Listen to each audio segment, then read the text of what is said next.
everyone, and welcome back to MakerGirl's online curriculum.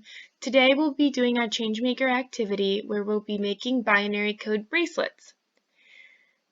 First, we want to remind ourselves what binary code is. In this week's session and in this week's newsletter, we learned a little bit about binary code. We know that it's how computers communicate and what they use to translate information. On the right-hand side of the screen, there's the alphabet turned into binary code. Computers transmit and store information by encoding it into a combination of digits with only two choices per spot. We can call them on and off. In today's activity, we'll be using beads and strings to make a binary code bracelet.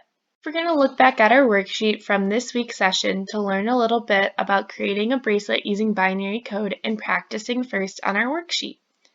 First, choose your first initial, look at the binary code of that initial, and sketch it out on your bracelet. You can write on or off, you can scribble it in to look exactly like that, whatever is going to help you.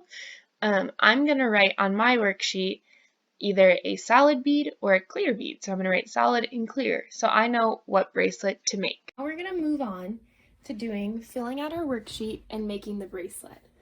So in front of me, I have our worksheet again, and I'm going to sketch out how my bracelet's going to look.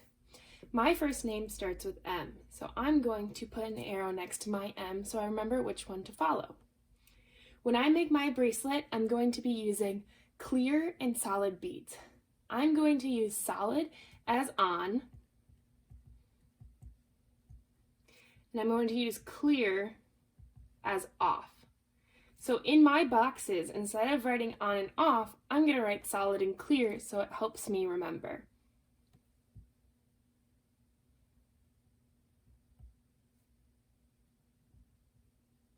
And now I'm going to write just an S for solid or a C for clear so I don't have to keep writing all of those out. So solid, solid, clear, clear, solid, clear. Now we're going to move on to making my bracelet. To make your bracelet is some string and some beads. I had a ton of different beads and I decided to go with some pink beads to match my pink string. First, I'm going to put my beads on the solid and clear so I can see how my bracelet will look. I'll take a solid and put it here, a clear and put it where it says clear, two more solids, and then it's clear, clear, solid, clear.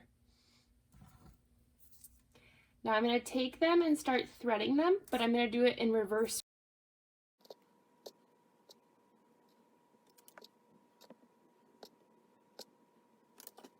Binary code on my bracelet. And so if you wanted to, then you could tie it off and make your own bracelet, but I think I want to keep going and add my next initial. If you want to add your last name first initial, you can look on the page and see what it is. Mine is H. So I'm going to draw out my boxes here so it can help me remember which beads will be clear and which beads will be solid. It's going to go solid, clear, solid, solid, then clear, solid, solid, solid, and that makes up H. I want to add that to my bracelet so I have two. Now to do so, I'm going to separate those with a different bead. One out of a different box. It's going to be out of this box. Pop it open, and I'm going to choose a white heart to break them up. So I'm going to thread that, oops, go this way. I'm going to thread that through, and now I'll have separation between my M and my H.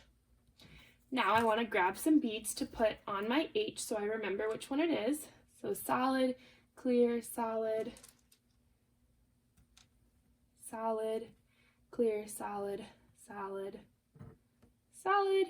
And now I just need two clear beads, and I'll add them here, and I'm going to thread them through. Now I'm going to thread them from the start to finish since this is my breaking point and I want H to lay this way.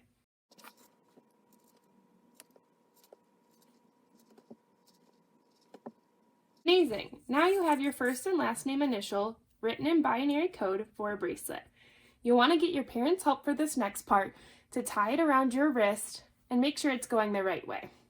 For that, I'm going to put 2 end caps so I remember which one's my first initial and which one's my last initial so I know how to tie it. I'm going to go back into my box and I'm going to pull out,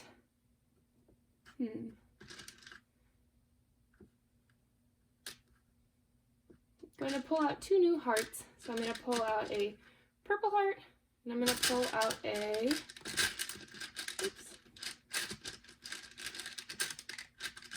yellow heart. The purple heart will indicate my first initial and the yellow heart will indicate my last initial, so I know which way it should sit. It should sit purple, M, white, the H, and then yellow. And the purple and yellow will tie at my wrist. Now I have the completed product, so we can remember that purple heart meant that it's the start of my M, the white heart breaks up my M and my H, so this part is my H, and my yellow heart stopped my H. So now I have my binary code bracelet of my initials. Hope you had fun, and if you want to show us a picture of your binary code bracelet, have your parents submit it to us at info@makergirl.us, and we'll try to feature as many bracelets as possible. Thanks guys, have a great one, and we'll see you next week. Bye!